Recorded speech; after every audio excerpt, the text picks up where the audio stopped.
She's too weak to notice." Lydia whispered it as if I were deaf, as if 76 years of living had scraped away not Tolka my body, knowing my mind. I sat at the kitchen table, my hands wrapped around a cup of lukewarm tea, and kept my eyes lowered, pretending I hadn't heard a thing. Weak, blind, fading. That's what she thought of me, what they both thought. And maybe that's exactly why I finally noticed everything. It had started with a single line on my bank statement, so small, so harmless, a sum hardly worth attention. But when you've lived alone as long as I have, each dollar is like a breath. You feel when one goes missing, then another, and another. A quiet leak somewhere in the dark. I remember staring at that paper, my fingers trembling just slightly, not from age, but from a stirring I hadn't felt in years, a warning, a sharpness. Andrew came into the kitchen then, heavy steps, the familiar scent of cologne he wore to seem more important at work. 49 years old, but still my boy, my only child. "Mom, did you take your pills?" he asked without looking at me. Not a question of care, just routine, like checking the lock on a door. "I did," I said, raising my eyes. Lydia kept washing dishes with the aggression of someone scrubbing away guilt. "Well, good," Andrew muttered. "Just let us handle things. Less for you to worry about." Less for me to know, he meant. I kept nodding, smiling slightly, the way older women do when they're expected to fade into the wallpaper. But inside, something old and stubborn began to stretch, to straighten its back. I'd been many things in my life: wife, mother, caregiver, bookkeeper, for my late husband's tiny repair shop. I'd counted coins when they mattered and paid bills when they didn't. Weak? No, just quiet. Quiet long enough for people to mistake the stillness for frailty. After lunch, they drove me home, my home, though Lydia always called it the little house, as if minimizing it could shrink me with it. As soon as the door closed behind them, the silence pressed close around me. My house smelled of lavender and old books, things Lydia said I should declutter. I stood in that silence, looking at my worn-down rug, at the sunlight lying across the floor, and felt something rising, slow but sure. I walked to my desk, opened the drawer, spread the last 3 months of statements across the wood. The numbers stared back at me like small confessions. Multiple withdrawals, electronic transfers I'd never signed for, a new automatic payment to an unfamiliar loan company. I slid my fingers over each line, reading them the way some women read tarot cards. Signs, patterns, a story told in numbers. And I saw very clearly that someone had been writing it for me. The strangest part? It didn't hurt. Not yet. It felt almost peaceful, like the moment before a storm breaks, when the air is heavy but clean, and you know exactly what will happen next. "They think I'm too weak to notice," I whispered to the empty room. But I noticed. Oh, I noticed everything. I gathered the papers into a neat stack, tied them with an old ribbon I found in the drawer, and set them aside. Tomorrow, I told myself, I'd go to the bank. Quietly, gently, as if I were just an old woman asking harmless questions. Tonight, I would rest. Tonight, I would let them believe I hadn't heard a thing, because a woman of my age doesn't raise her voice to fight. She waits. She watches. And then she acts, with the precision of someone who's been underestimated far too long. Andrew insisted I come over for Sunday lunch. Family time, he called it, though lately it felt more like an appointment I was required to keep. Lydia opened the door before I finished climbing the porch steps. She gave me that smile she offered to strangers at the grocery store, wide, polite, empty. There you are, she said, taking my elbow as if I were made of glass. Careful. These steps can be tricky at your age. I almost laughed. I'd climbed mountains with my late husband. Literal mountains. But I let her guide me, because letting people underestimate you is sometimes the most powerful choice you can make. Inside, their home gleamed with the kind of careful perfection that always made me feel out of place. White furniture no one sat on, matching vases no one touched, pictures arranged by color palette, not by memory. Sit here, Lydia instructed, pointing to a chair at the far end of the table.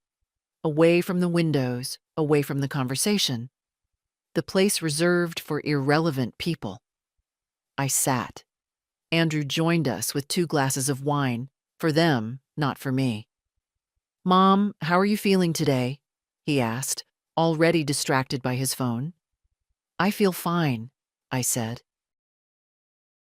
He nodded absently, as if I'd given the correct answer on a quiz. Lydia served the food with theatrical efficiency. I made the chicken soft, she announced loudly. Easy to chew. Didn't want you struggling. I lifted my eyes to hers. She looked away first.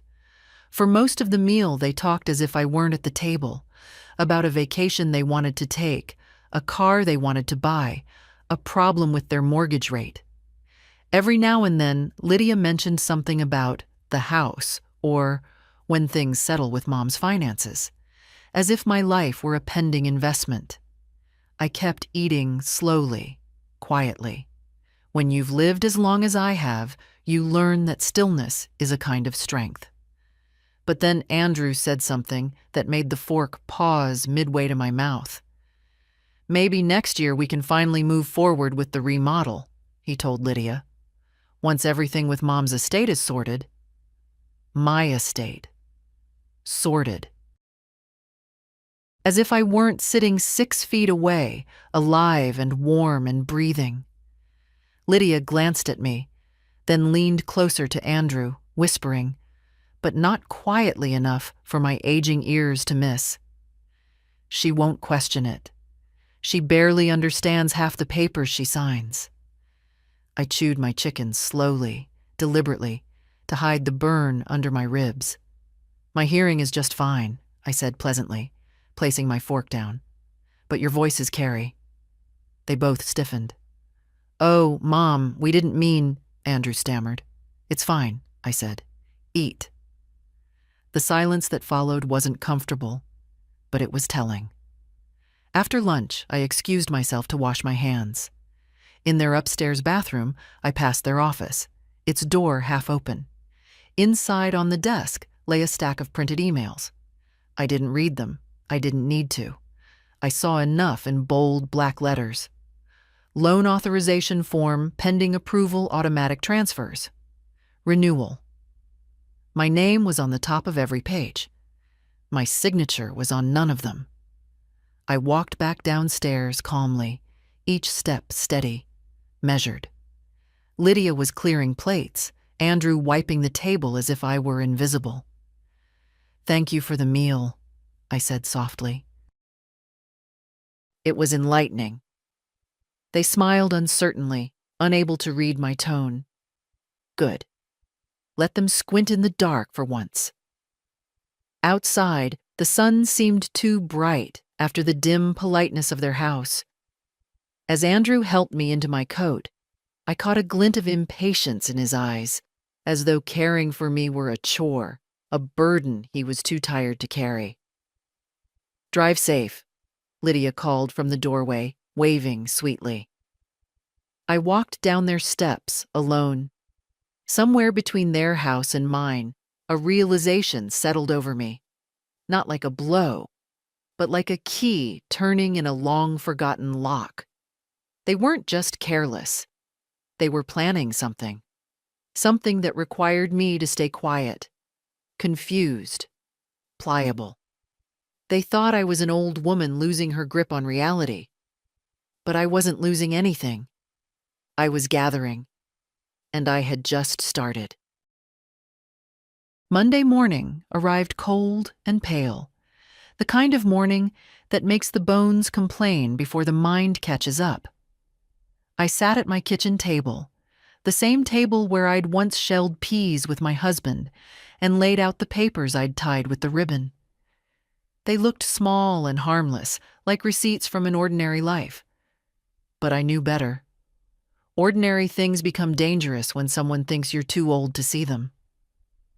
I placed the bundle in my handbag, put on my coat, and walked to the bus stop. Andrew always insisted on driving me for safety, which really meant for control. Today I wanted neither. The bank lobby smelled of polished wood and cold air. A young teller with perfect hair smiled too brightly, the way people smile at the elderly when they assume we're confused before we've said a word. "Good morning, Mrs. Hale. How can I help you today?" I set my bag on the counter. "I'd like to review my recent transactions." Slowly, line by line. She blinked, still smiling. "Of course. Do you have concerns?" I wouldn't ask if I didn't. Something in my voice made her straighten. Not fear, just respect. Respect I hadn't heard from my own son in years. She guided me to a small desk. I watched her fingers dance across the keyboard, watched the faint crease appear between her brows. "There are a number of automatic payments here," she murmured. "Many marked as authorized by you." "I see," I said. "I'd like copies." She printed them one after another, the pages stacking like silent testimony. My name appeared again and again, neatly typed, falsely signed. Lydia's name never appeared, but I recognized her handwriting in the memo lines, that arrogant swirl on the Y. Then came the final blow, a monthly transfer to a credit union loan I'd never taken. "This loan," I asked softly, "when was it opened?" She clicked, scanned. 4 months ago, with your digital authorization." "I don't own a computer," the teller swallowed. I didn't raise my voice. "Women of my age don't need to. Truth, spoken gently, is sharper than any blade. Print every document, dear, every signature, every date." When she finished, she hesitated. "Mrs. Hale, would you like to place a temporary freeze on your account?" Not yet, I thought. Not before I understood the full extent of the rot. "No," I said aloud. "Not today, but soon." I placed each page into my handbag as delicately as if I were packing glass. The teller watched me with growing concern, perhaps imagining some family storm behind my composed face. Outside, the wind was colder. The bus was late. My hands felt stiff, but my mind felt clearer than it had in years. At home, I spread the new documents beside the old ones. The picture sharpened with every page. Unauthorized transfers, signatures that weren't mine, payments disguised as household support, loan balances swelling like bruises. They'd taken from me slowly, small amounts first, then larger, carefully spaced so the pattern wouldn't alarm someone too weak to notice. I sat down on the edge of my bed. The room felt different suddenly, not smaller, but steadier, as if the walls themselves had shifted their weight. I thought about Andrew as a boy, hands sticky with jam, climbing into my lap, trusting me to guide him through his fears. I thought about the woman he married, smiling, brittle, always looking over my shoulder, as if I were a piece of outdated furniture. And then I thought about the phrase I'd overheard, the whisper that started everything. "She's too weak to notice." I closed the folder, tied the ribbon again, and rested my palms on the fabric. Weakness wasn't the danger. Assuming it, that was. Tomorrow, I decided, would not be a day for family. Tomorrow would be a day for answers. Emily showed up at my door the next afternoon without calling first. She always did that, arriving like a warm breeze, unannounced but never unwelcome. At 22, she had her mother's soft-spoken manner, but none of Lydia's sharp edges. She carried a backpack and a carton of berries. "Grandma," she said, stepping inside and brushing her cold cheeks with her gloves. "You didn't answer my text. I thought maybe your phone died again." I smiled faintly. It didn't die. I just needed silence. Emily's eyes warmed with concern, the kind that comes from love, not obligation. She helped me take off my coat, then followed me into the kitchen, where I set the kettle on the stove. For a few minutes, we didn't speak. The quiet settled comfortably between us. She never rushed me. She never had to. Finally, she leaned forward, elbows on the table. "Dad said you seemed off at Sunday lunch. Did something happen?" How carefully she asked. How different from her father, who asked questions only when he needed something. I folded my hands in my lap. "Do you think I'm getting forgetful, Emily?" Her brow tightened. "Why would you say that?" "Because your father and Lydia treat me as if I can't manage my own thoughts anymore." Her cheeks flushed with indignation. "Well, they shouldn't.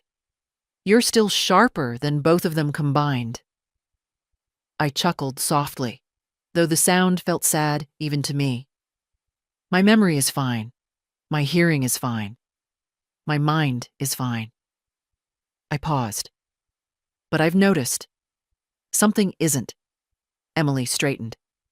"What do you mean?" I reached for my handbag and pulled out the bundle tied with the ribbon. I didn't open it, just laid it between us. Its weight felt heavier today. "Emily," I said quietly, "money has been disappearing from my accounts." She blinked once, then again, slowly. "Disappearing how?" "Small withdrawals at first, then larger ones. A loan I don't recognize. Automatic payments I never set up." My voice stayed calm, steady as winter sunlight, and signatures on documents I never signed. Emily stared at the bundle. "Dad?" she whispered, not accusing, hurt, deeply hurt. "I don't know," I said gently. "Not yet, and I will not assume, but I intend to find out." She lifted her eyes to me, wide and glistening. "Grandma, why didn't you tell me sooner?" "Because people like me," I said, touching her hand. "Women my age. We learn to keep quiet. To stay small so we're not a burden, and sometimes that quiet becomes a trap." Emily shook her head fiercely. "You're not small, and you're not a burden." "I know that now," I said. But I needed time to see things clearly. Silence again, but not comfortable this time. Emily pushed the berries aside, reached for the ribbon, then stopped. "Can I look?" "Yes," I said.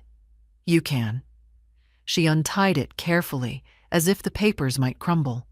One by one, she read the pages, her face tightening with every line. When she reached the forged signature, her breath caught. "Grandma." She pressed her palm to her mouth. This is awful."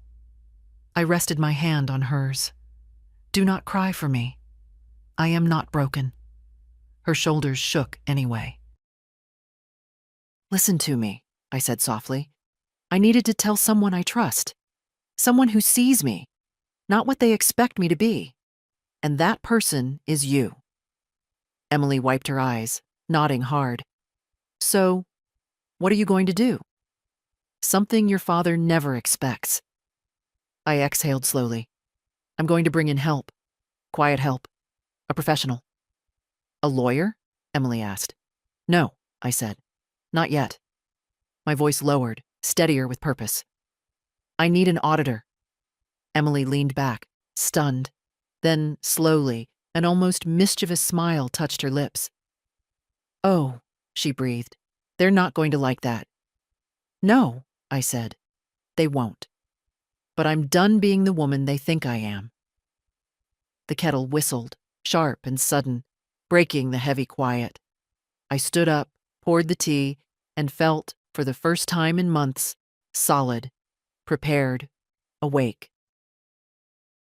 I hadn't planned to visit Andrew and Lydia again so soon, but some things in life don't wait for the polite moment.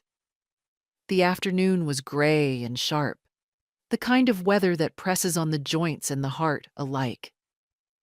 I walked slowly up their driveway, refusing to let the cold push me back.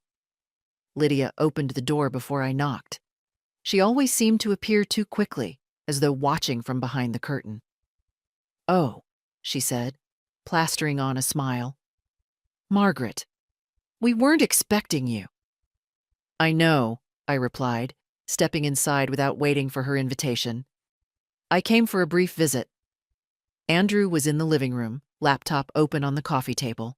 He looked up, startled. "Mom? Is everything all right?" "Perfectly," I said, taking off my gloves one finger at a time. "I just wanted to see how you two were doing." Lydia blinked, slow, cautious, like someone preparing to defend territory. Andrew shut his computer a little too quickly. "We're fine," he said. "Busy. Lots going on." "Yes," I murmured. "I can imagine." We moved to the dining table. Lydia offered tea in a tone that suggested she hoped I'd decline. I accepted. She returned with a cup so full it nearly spilled, careless or perhaps intentional. I steadied it myself because I always have. They exchanged glances. Nervous? Irritated? Afraid of what I might know? I watched them quietly, seeing all the things age had taught me to notice. The twitch of Andrew's jaw, the tightening of Lydia's fingers around her napkin, the faint tremor in their silence. Finally, Lydia sighed dramatically.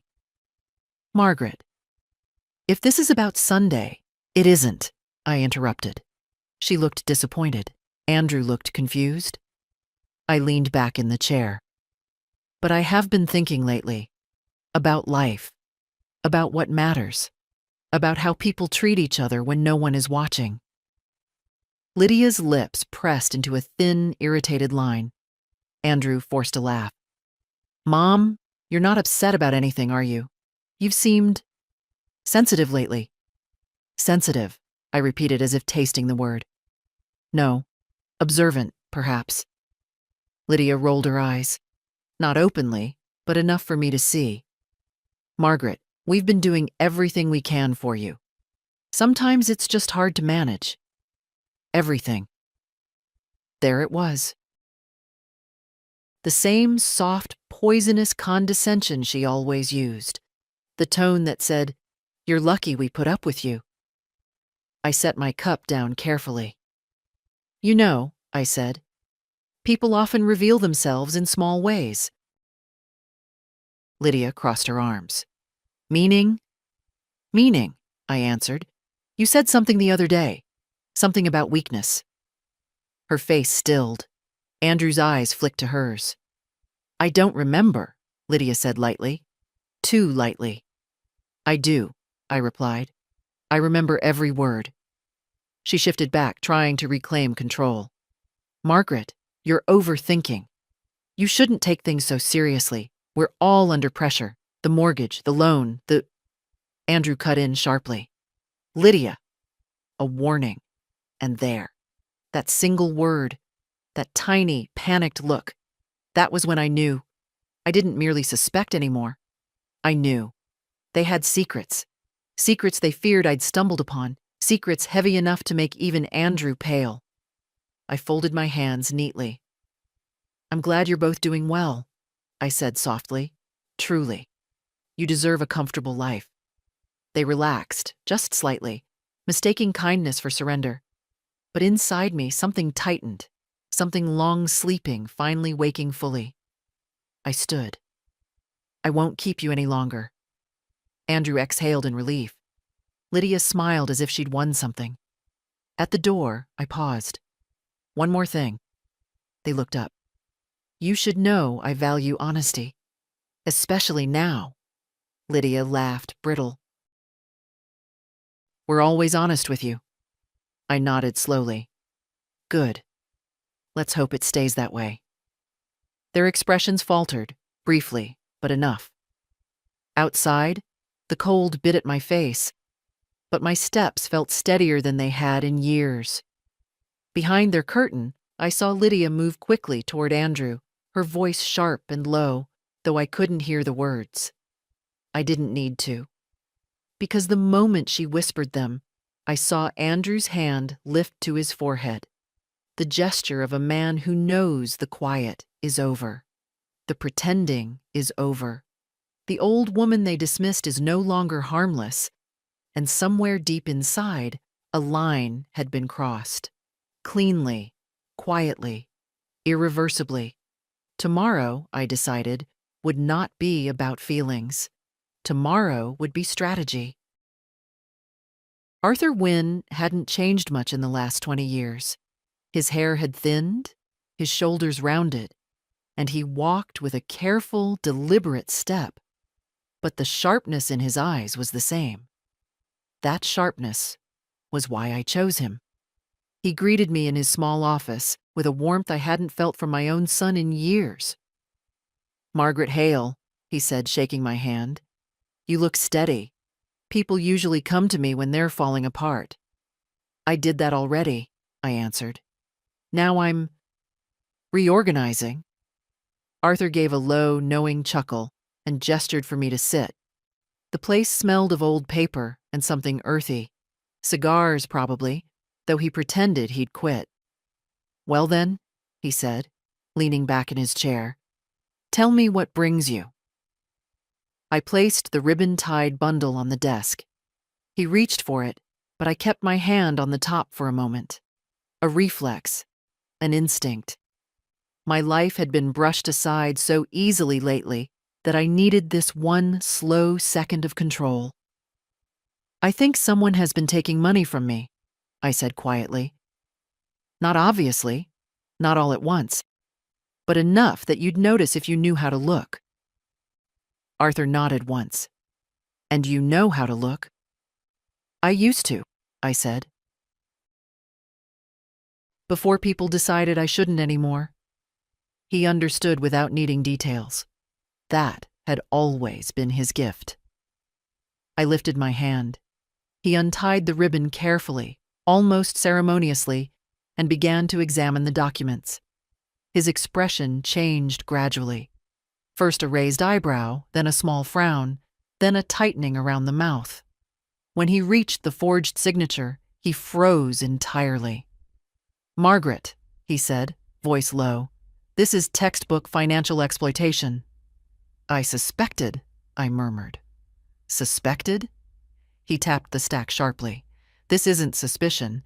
These are unauthorized withdrawals, predatory loans, forged approvals, and manipulation of access. This is deliberate. I didn't flinch. I'd had enough time to become numb to betrayal. Arthur studied me for a moment. Does your son know? No, I said. Not yet. And his wife? A pause. Then I answered, she knows something, or she knows everything. Arthur sighed, rubbing his forehead. This is serious, Margaret. You can go to the police. I'm not ready for police, I said. I want clarity first. Control first. I want to see their faces when they realize I am not quite as fragile as they hoped. Arthur blinked, amused, impressed. You're asking for an audit. I am. You're asking for me. I am. And what exactly do you want me to do? I folded my hands in my lap. I want you to come to dinner. His eyebrows shot up. Dinner? Yes, I said calmly. A family dinner. At my house. This Sunday.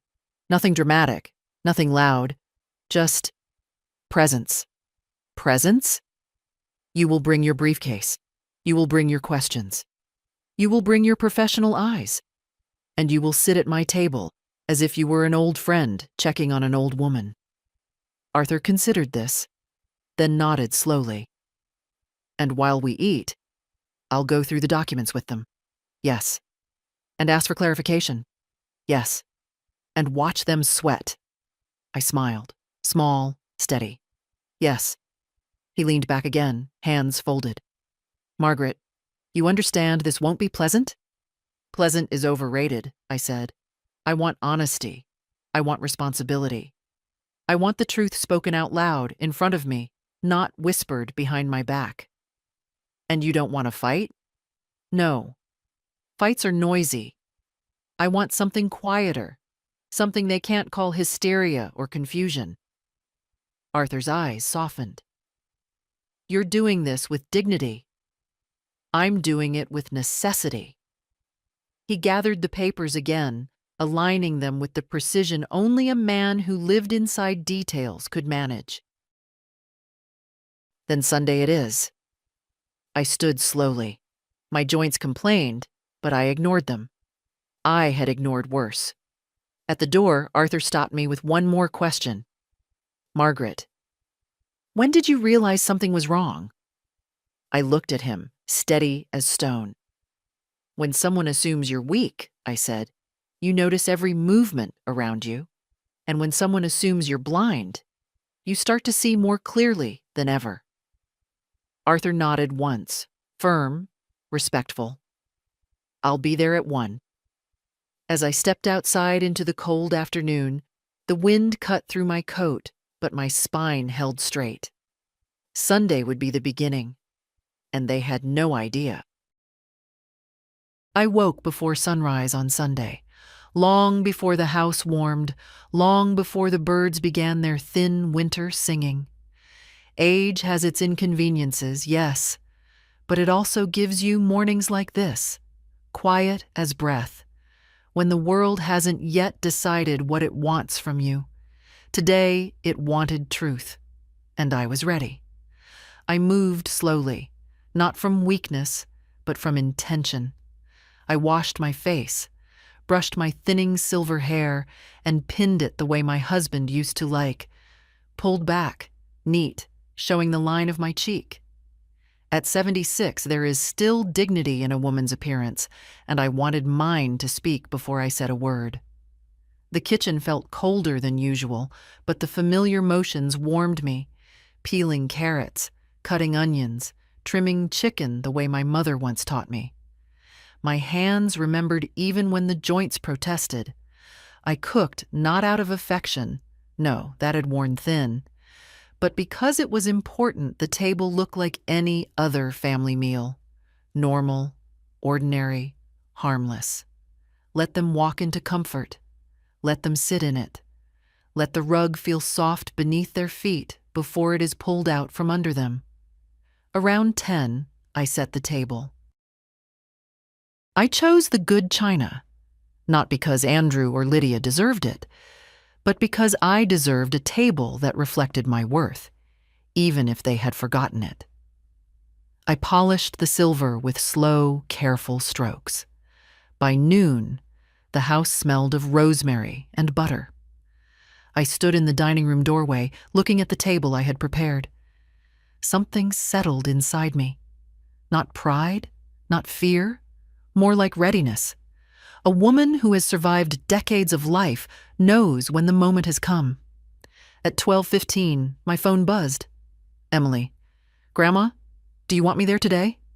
I can come early. I smiled. Sweet girl.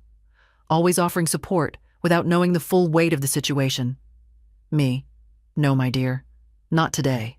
I need to do this myself. She didn't argue. She simply sent a heart. That small gesture steadied me more than she could ever know. At 12:40, I saw Arthur turn onto my street through the window. His car was old, but well kept, much like the man himself. He stepped out, carrying his briefcase as if it were a part of him. When he reached my porch, he touched my arm lightly. You look strong, he said. I feel clear, I answered. That's enough. Inside, he surveyed the table with a small nod. You've set the stage perfectly. I didn't set a stage. I said softly. I said a home. The stage belongs to them. Arthur placed his briefcase beside the chair where he would sit. Near enough to reach, but not imposing. His instincts were still sharp. At 12:58, I heard Andrew's car. Lydia's laugh, too loud, always too loud, floated up the walkway. They walked in without knocking, as if the house were already theirs. "Mother," Andrew said, kissing my cheek mechanically. "Smells good in here." Lydia looked around approvingly. "Oh, you really went all out, didn't you? That's sweet." Sweet. A word used on children and pets, not on women who raised whole lives from nothing. "And who is this?" Lydia asked as soon as she saw Arthur, her voice tightening like a drawstring. "I didn't know we'd have company." Arthur stood. "Arthur Wynne, a longtime friend." Her smile faltered at the edges. "Ah, I see." Andrew shifted, uncomfortable. "Mom, you could have told us someone else would be here." "Oh," I said gently. "I thought it would be a nice surprise." They exchanged looks, the kind people share when they think they're about to be inconvenienced. Good, I thought. Let them start the meal with exactly the amount of comfort they've earned. We all sat. The first few minutes were filled with small talk, forced and brittle. Lydia commented on my curtains. Andrew complained about traffic. Arthur listened without a single note of judgment, his hands folded calmly. When the food was served and the plates were full, Arthur cleared his throat. "Margaret," he said warmly, "did you want to show them those papers we discussed?" Lydia's fork froze. Andrew's head snapped up.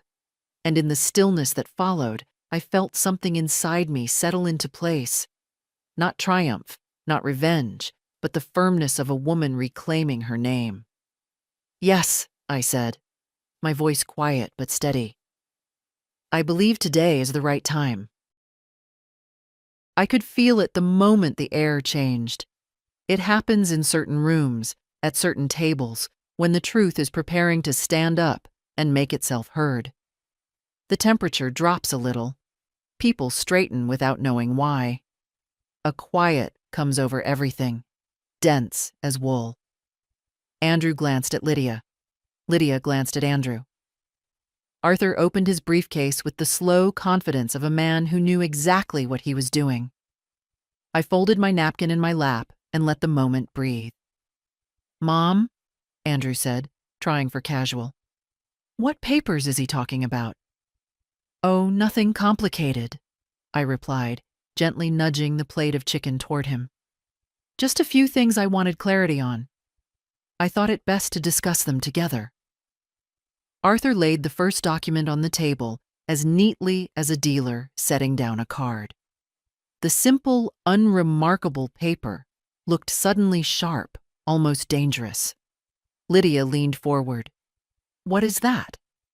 "A record," Arthur answered pleasantly, "of a loan opened 4 months ago in Margaret's name."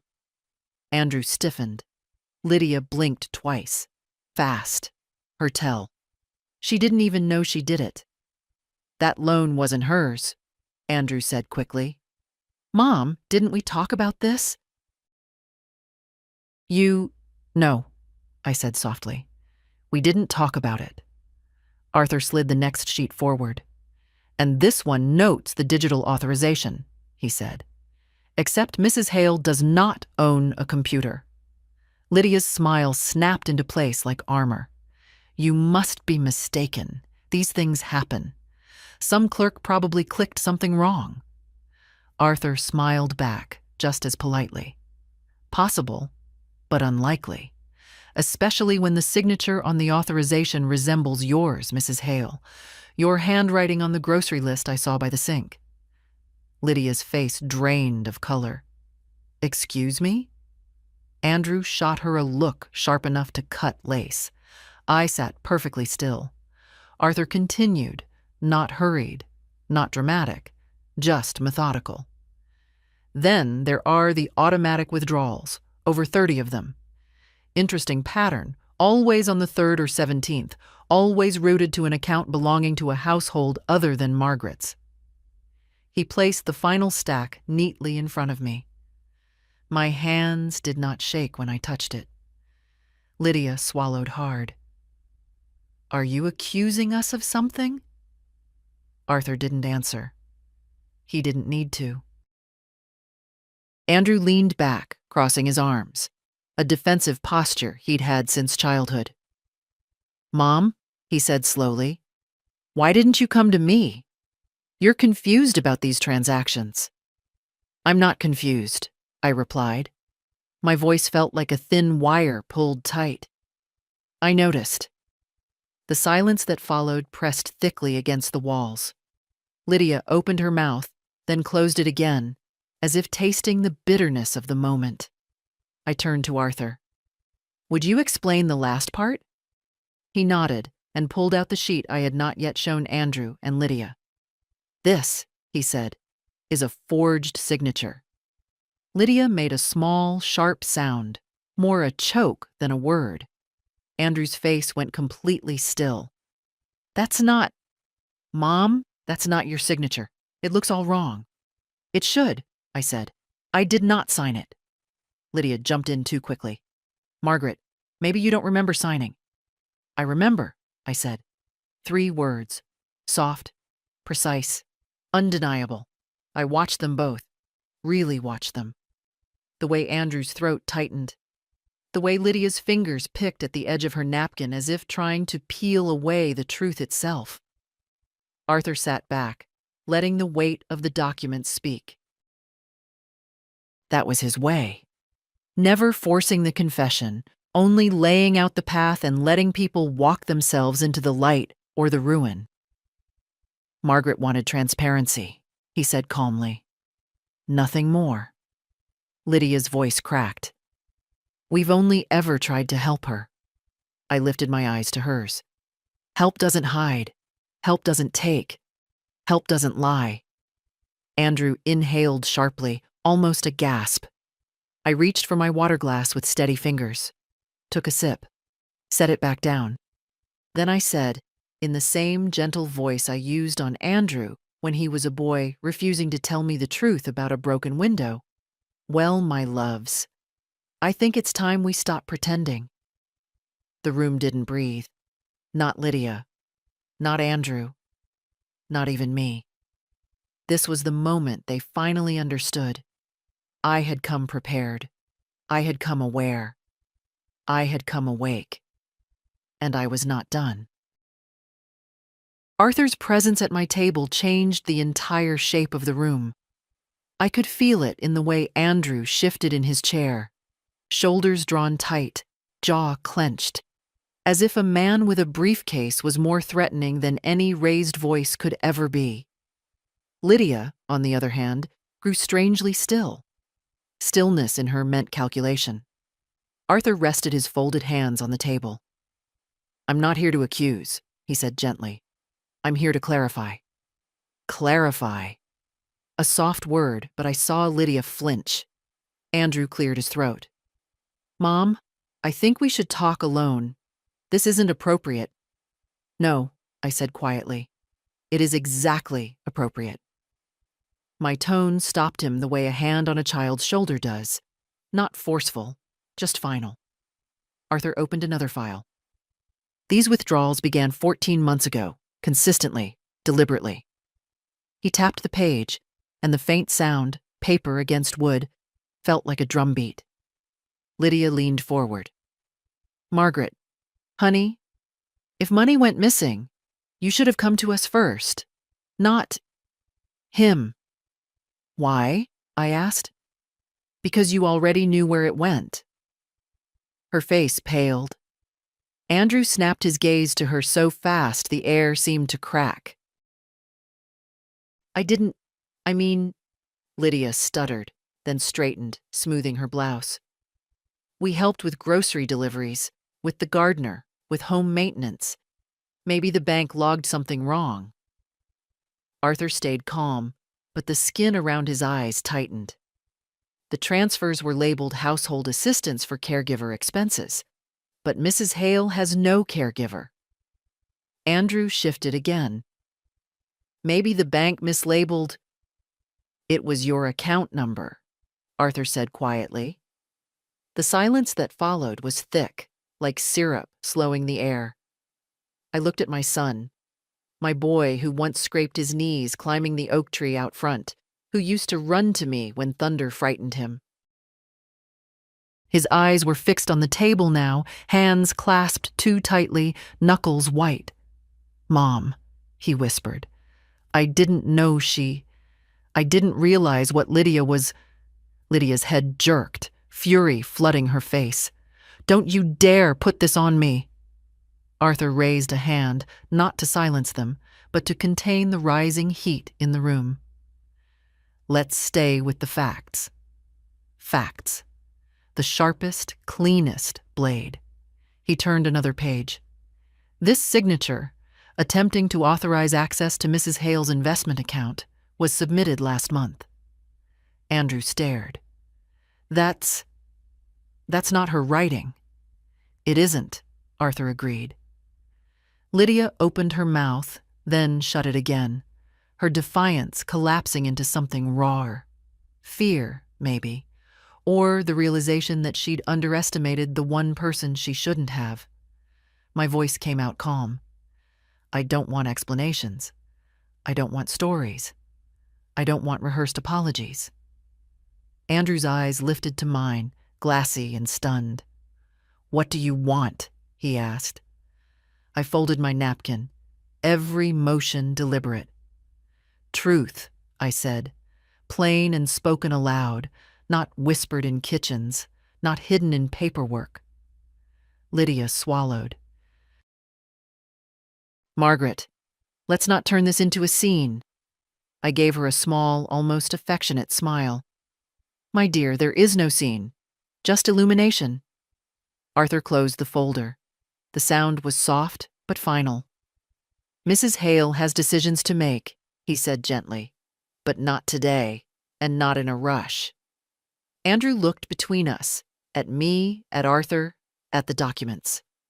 Something in his face crumbled, not from guilt alone, but from the sudden realization that the ground beneath him had shifted, and I had shifted it myself. Lydia pushed her chair back abruptly. "I need air." She left the room in a fury of perfume and sharp footsteps. Andrew stayed seated, shoulders slumped, a man who no longer knew where to place his hands. And I felt steady, not triumphant, not vengeful, just steady, like a door finally closed after years of being left ajar. The truth was on the table now, and I would decide the rest. Lydia didn't come back right away. Her footsteps faded down the hallway. Then the faint slam of the bathroom door followed. Andrew winced at the sound, rubbing his temples as if the noise itself injured him. Arthur waited, hands folded, patient as stone. I reached for my water glass but didn't drink. My fingers simply rested against the cool surface, grounding me. "Let's continue," I said quietly. Andrew looked at me with a kind of stunned disbelief. Not anger, confusion, as if he couldn't quite reconcile the mother he thought he had with the woman sitting in front of him now. "Mom," he said slowly, "I don't understand why you're doing this here. Why today?" "Because you never would have listened another day," I answered. He swallowed. "You could have talked to me alone." "I did," I reminded him gently, "for years." Arthur slid another document forward. "This one shows a request to change the primary contact on your mother's accounts to your number, twice." Andrew stared at it, his mouth parting. "I didn't send that. Lydia handles email. She probably thought—" "Yes," I murmured. "She often thinks."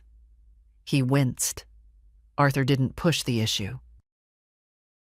He simply placed the papers in a neat line, one after another. The unauthorized loan, the disguised withdrawals, the forged signature, the attempt to gain control of my investments, the shift in account contact information. Each page felt like a quiet stone laid into a path, one they had built themselves, step by step. Andrew shot a helpless glance toward the hallway. I had no idea she'd gone this far. That alone, I said, is its own concern. He looked at me sharply. You're saying it's my fault? I'm saying, I replied, keeping my voice steady, that the moment you let someone speak for you, they begin to act for you. Andrew's jaw trembled, barely perceptible. Mom, I would never hurt you. No, I said softly. You just stopped seeing me. Arthur coughed lightly, not from discomfort, but to draw Andrew's attention. Mr. Hale, this situation can still be corrected. Transparency is the first step, but your mother needs an honest answer to a simple question. Andrew looked up, exhausted. What question?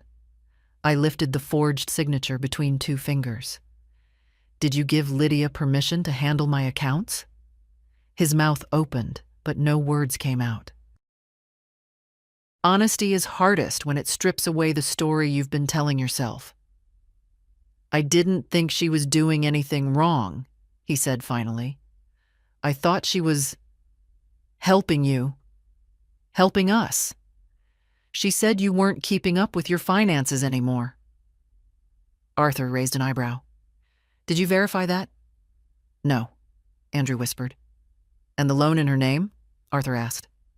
Andrew shook his head, face crumpling. She told me it was for home repairs. I nodded once. I see. He leaned forward, voice cracking. Mom, I swear, I didn't know. I didn't mean intent, I said, is not the same thing as attention. And you gave her all of yours, at the cost of mine. Before he could respond, Lydia returned, pale, chin lifted sharply, eyes red but defiant. She sat down as if bracing herself for impact. I'm done with this, she announced. You're making a spectacle out of nothing. Margaret, you know you get confused. This man is twisting things. Arthur leaned back, almost amused by her bravado. Mrs. Hale asked for clarity, and she's getting it. Lydia's gaze darted to Andrew, seeking backup, an ally, a shield. She didn't find one. He wouldn't look at her. Just like that, the balance in the room shifted. The woman who had controlled every conversation for years suddenly realized she had lost this one before it began. I didn't raise my voice. I didn't threaten. I simply said, Lydia, dear, tell me the truth now. Not the softened version, not the practiced one, the real one. Her lip curled. You're accusing me of stealing. No, I said. I'm asking whether you thought I wouldn't notice. Her silence was louder than any confession. Andrew closed his eyes, and I knew, whether he admitted it or not, he had heard the answer. Inside me, something warm uncoiled, not triumph, relief, final and deep. The truth was no longer hiding in whispers. It was sitting at my table, in the open, waiting for what I would do next. And I knew exactly what that would be. For a long moment, no one moved. The house seemed to hold its breath, the way it does before a storm breaks, not with thunder, but with truth finally stepping into the room. Arthur placed the last stack of papers in front of him, aligning the corners with calm deliberation. We're not here to argue, he said, his tone level. We're here to clarify responsibility. Lydia scoffed. Responsibility? Please. Margaret, your memory slips all the time. You forget things, misplace things. You've been overwhelmed. We were helping you. Helping. They loved that word. It sounded so kind while hiding so much ugliness. I folded my hands on the table. They looked older today. Veins raised, skin thinning, but they did not tremble. "Lydia," I said gently, "I forget where I put my reading glasses. I do not forget signing away thousands of dollars." Andrew flinched as if the words struck him directly. Arthur opened one document and slid it forward. "Let's discuss this transaction. A recurring withdrawal of $400 every 2 weeks. Mrs. Hale did not authorize it." Lydia's jaw set. "I set that up because we were covering expenses. Extra groceries, medication, home repairs." I cut her off with a soft nod. "Did you tell me?" "Well, no. But I shouldn't have to explain every detail. We're family." Family. Another word they kept polishing until it gleamed. Andrew's voice, when it came, was quiet. "Lydia, $400 every 2 weeks? That's not groceries." She turned on him with a sharp glare. "You knew about the mortgage. You knew we needed help. So you took it," I said, without asking. "We deserved it." Lydia's voice cracked, higher now, threads breaking. "After everything we've done for you, driving you around, checking on your medicine, making sure you don't fall or wander off." I lifted my eyes slowly, intentionally. "Lydia, I am 76.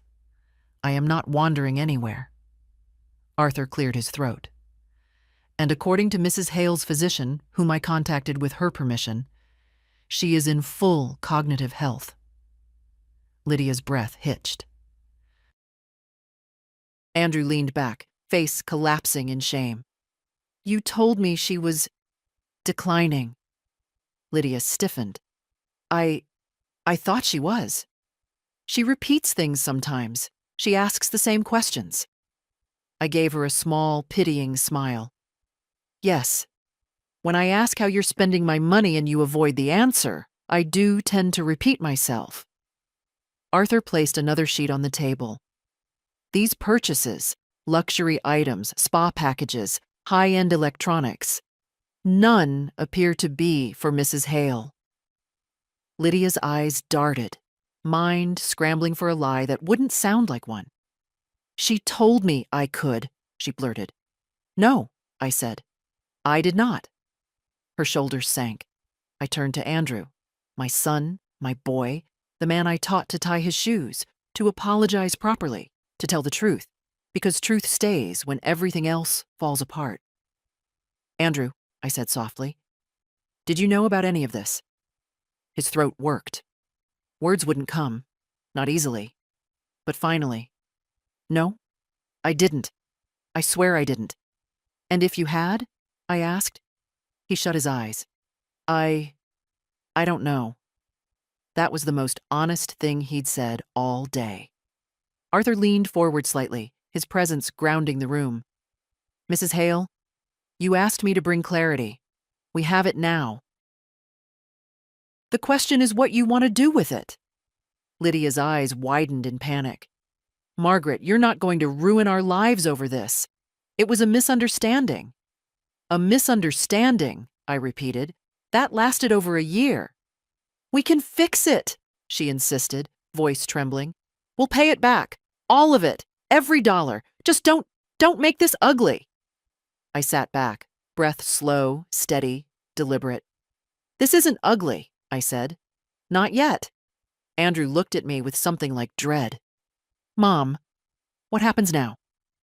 My answer came quietly, without hesitation, as natural as drawing breath. "Now," I said, "I take back what is mine." And the room, our shared history, shifted. Finally, undeniably, toward me. Lydia was the first to speak again, though speak is too gentle a word for the sound that left her. It was thin, strained, like something pulled too tight. "Margaret, please.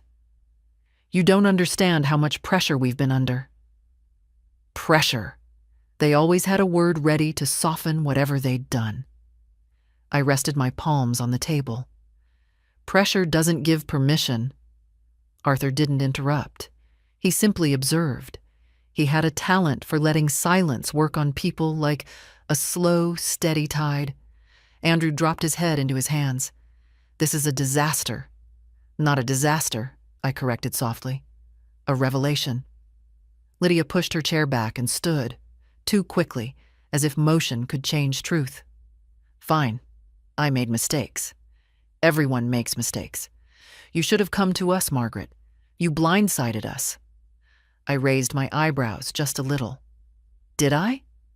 Or did you blindside yourselves when you assumed I wouldn't notice?" Her lips parted, then closed again. She had no answer that didn't confess everything. Arthur set his pen down with a small click. "Mrs. Hale has shown considerable restraint. She asked for no confrontation, only understanding." Lydia scoffed again. "Understanding?" "She brought an auditor to lunch." "Auditors deal in facts," I said, "not stories." Her face twisted. "You're trying to humiliate us."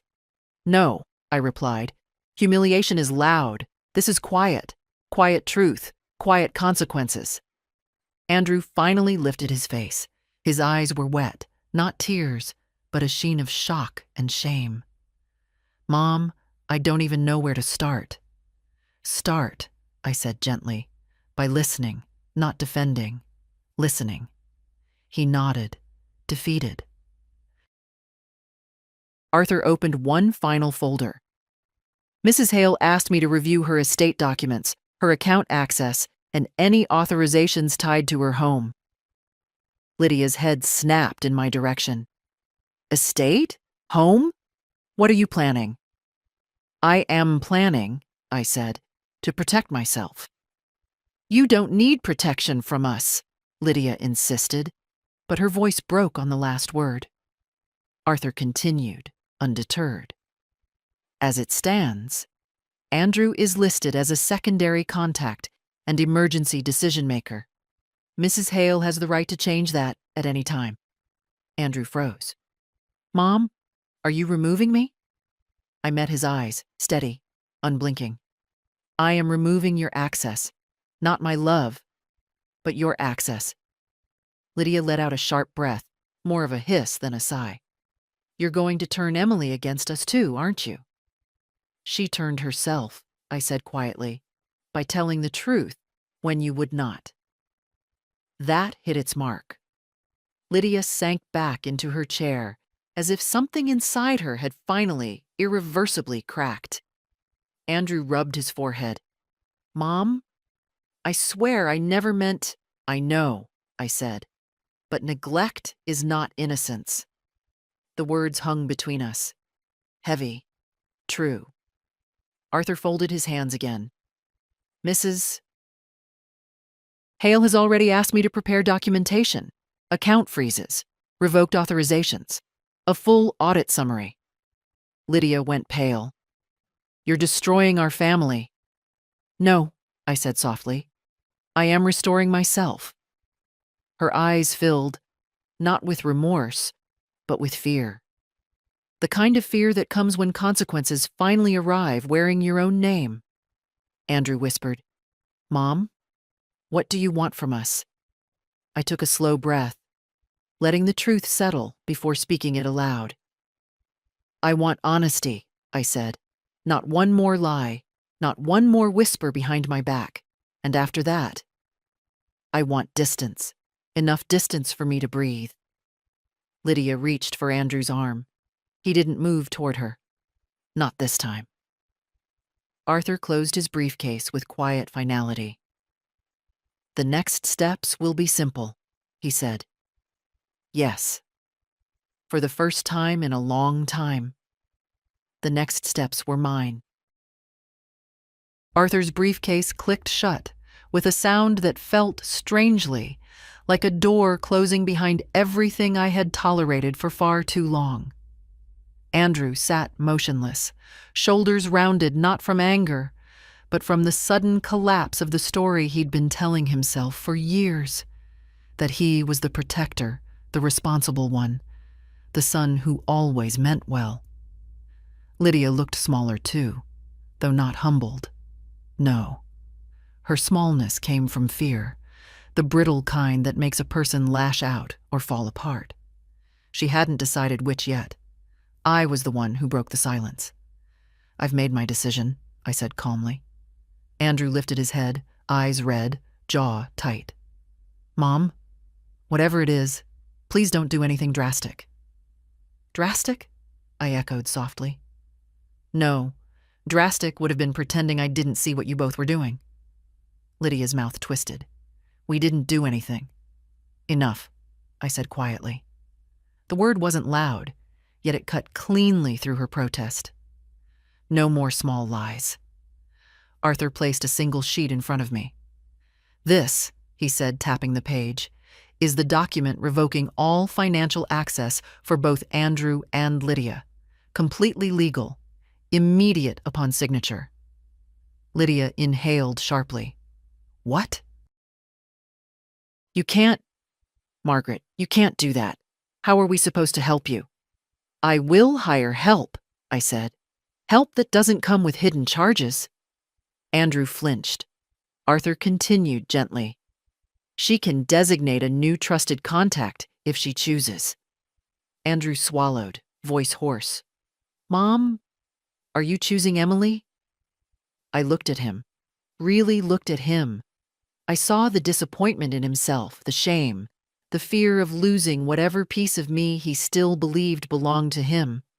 But I also saw the boy he'd once been, the boy who had trusted me.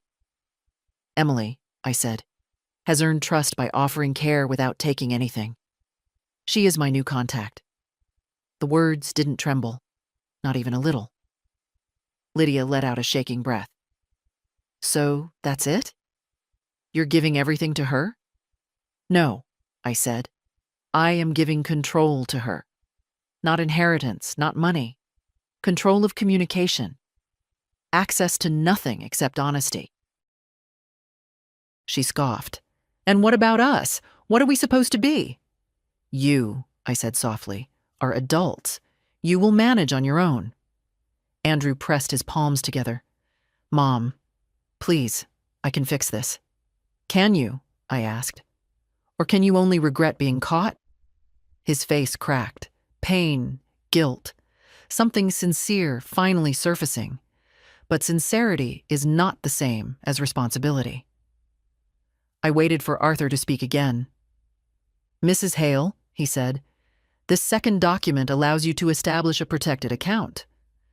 Only you and the person you designate can access it." "And that person," Lydia snapped, "is Emily." "That person," Arthur corrected, "is whoever Mrs. Hale chooses." I took the pen. My fingers curled around it with a steadiness that surprised even me. Lydia leaned forward as if she could stop me by sheer force of will. "Margaret," she whispered sharply, "think about the consequences." "I am," I said. "For the first time in a long time, I am thinking only of the consequences." The pen touched the paper. The stroke was slow, deliberate.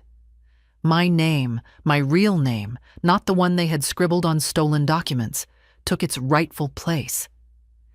When I finished, I set the pen down. Andrew exhaled shakily. "So, what happens now?" I looked at both of them, my voice steady as stone. "Now," I said, "the distance begins." Lydia's eyes filled, not with remorse, but with indignation, the twisted belief that she had been wronged. Andrew closed his eyes as if bracing himself for a world in which he no longer had access to my life, my money, my quiet compliance. Arthur gathered the documents. "Mrs. Hale," he said softly, "you've taken the correct steps. You've protected yourself." "Yes," I murmured, "and now I will protect my peace." For the first time since they arrived, I stood. My knees protested, but I did not waver. Lydia and Andrew watched me as if seeing a stranger. No, not a stranger. A woman they had underestimated for far too long. I walked to the doorway, my voice calm but absolute. "You may stay for dessert," I said, "but you may not stay for discussion. The conversation is over." It was the first boundary I had drawn in years, and it held. They didn't stay for dessert. I wasn't surprised.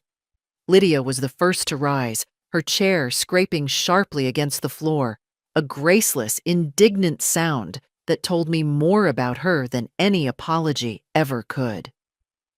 She didn't look back as she left the dining room, heels striking the hardwood like accusations. Andrew followed more slowly, as if his body were resisting a direction his mind had already accepted. At the doorway, he paused.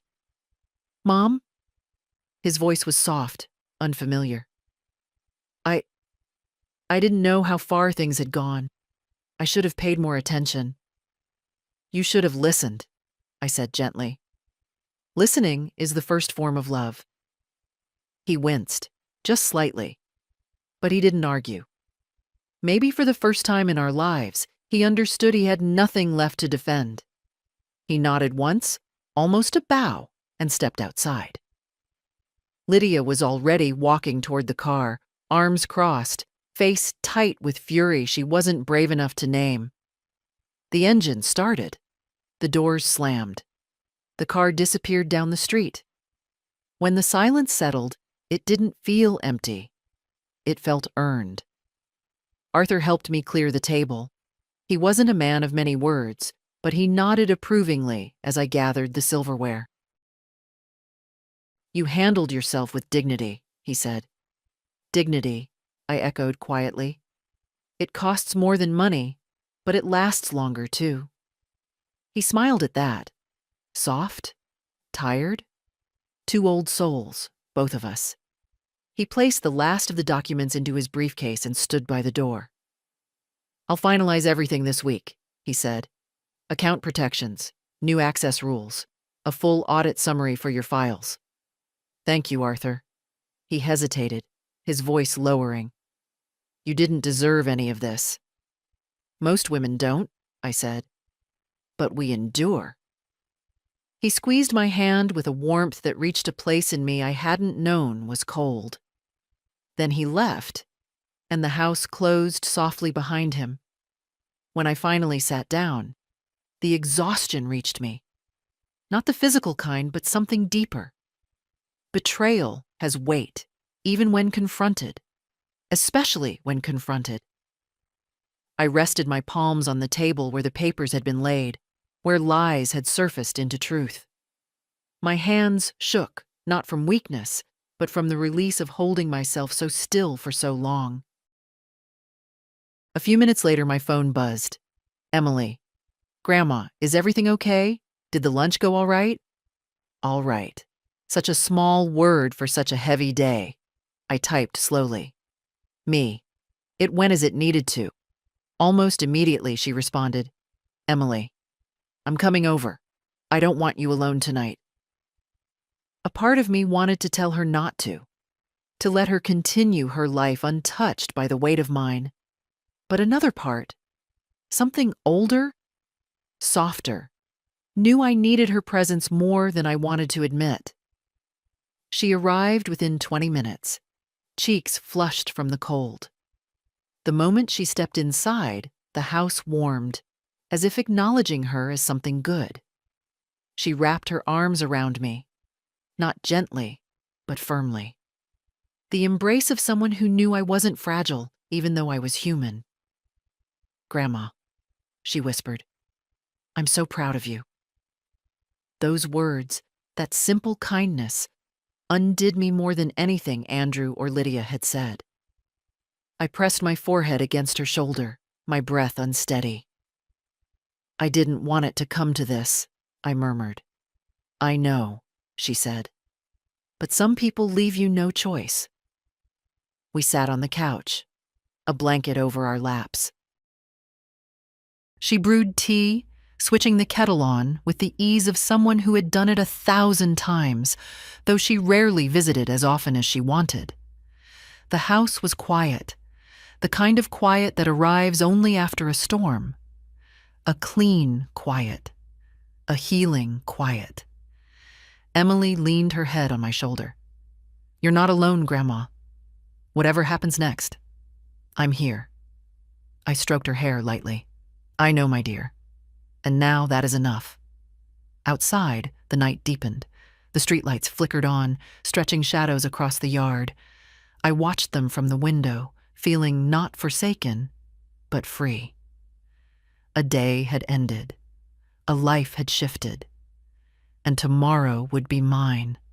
Finally, quietly, unmistakably mine. Morning came softly, the way forgiveness sometimes does, not loud, not triumphant, but steady.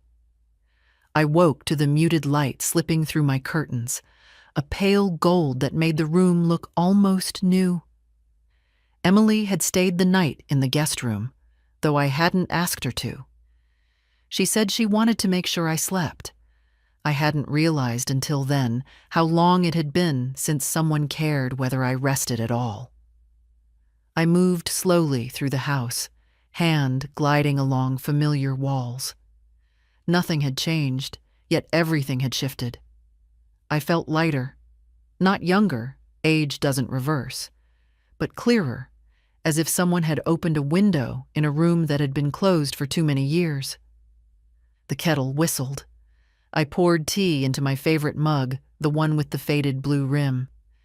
I sat at the kitchen table where I had first laid out those bank statements, where my fear had turned into certainty.